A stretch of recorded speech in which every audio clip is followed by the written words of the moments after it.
Sur le plateau de l'émission Quelle époque? Michel Drucker n'avait pas manqué de faire quelques confidences à Léa Salamé. Et il faut dire qu'elle ne s'y attendait pas. Léa Salamé est particulièrement présente sur le petit écran. Et il faut dire qu'elle ne passe pas inaperçue. En effet, avec son tempérament trempé, l'animatrice s'est rapidement imposée comme un visage incontournable du PAF. Aux commandes de son émission Quelle époque?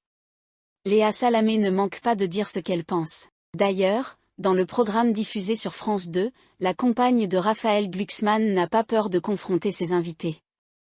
Une attitude qui lui vaut souvent des critiques de la part des internautes. Une partie du métier de l'animatrice qui demande beaucoup de force. Invitée sur le plateau de Quotidien en 2021, Léa Salamé n'avait pas manqué de revenir sur son métier. Une profession qui est particulièrement stressante pour celle qui s'est fait tacler par Rachida Dati.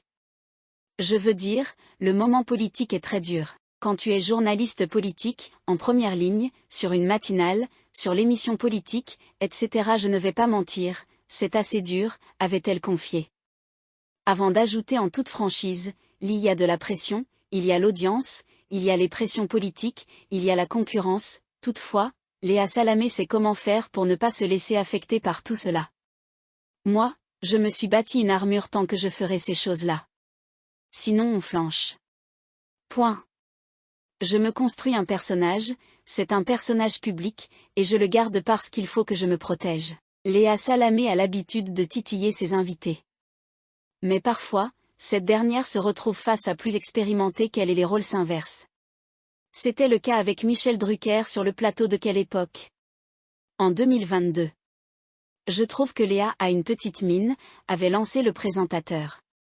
Puis, la compagne de Raphaël Glucksmann s'est tournée vers son invité avant de lui demander « Quel conseil vous me donneriez ?»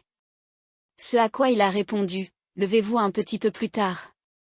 Un conseil que Michel Drucker a donné en connaissant les habitudes de la présentatrice. « Ah j'aimerais bien », a-t-elle lancé.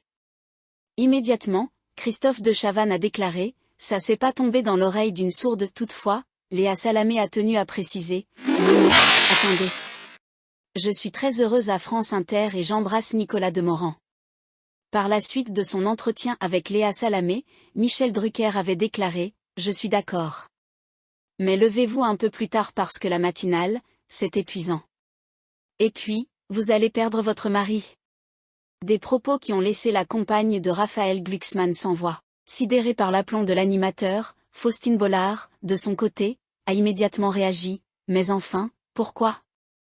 Mais une femme qui se lève à 4 heures du matin, ce n'est pas raisonnable », expliquait Michel Drucker. Particulièrement gênée par la situation, Léa Salamé a tout fait pour clore ce sujet qui touchait à sa vie privée. Vous venez habiter à côté de Paris et moi je perds mon mari. Tout va bien, plaisantait-elle sur le plateau de Quelle époque? En professionnel, l'animateur a pris la main. Léa, vous n'avez pas envie de vous réveiller un peu plus tard? Ce à quoi Christophe de Chavannes a répondu, non, elle a envie d'être fatiguée.